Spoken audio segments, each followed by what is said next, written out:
Nakahanda na Manila North Cemetery sa mga bibisita sa Undas. May mga nagbebenta na rin ng mga bulaklak at kandila. Live mula sa Maynila, may unang balita si James Agustin. James.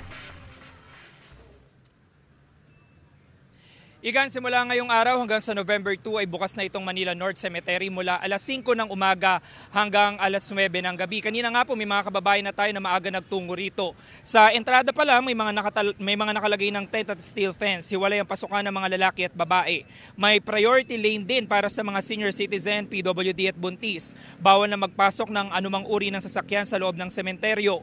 Bawal na rin ang paglilinis at pagpipintura. Mahigpit na ipinagbabawal ang pagdadala ng baril, matatalim na bagay, nakalalasing na inumin, malalakas sa sound system at flammable materials. Bawal din ang mga alagang hayop gaya ng aso at pusa.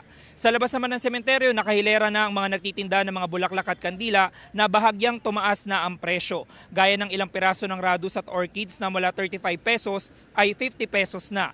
Kung gusto na may flower arrangement ay 150 pesos hanggang 300 pesos, na kahapon ay 100 pesos hanggang 200 pesos lang. Mabibili naman ang kandila mula 20 pesos hanggang 100 pesos. Depende sa klase at laki. Tumaas na rin po yan ng 5 pesos ayon sa nagtitinda.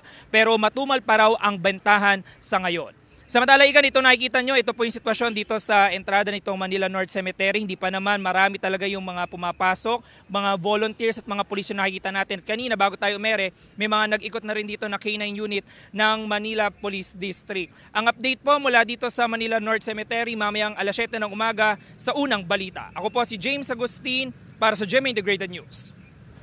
Igan, mauna ka sa mga balita, mag-subscribe na sa GMA Integrated News sa YouTube para sa iba't ibang ulat sa ating bansa.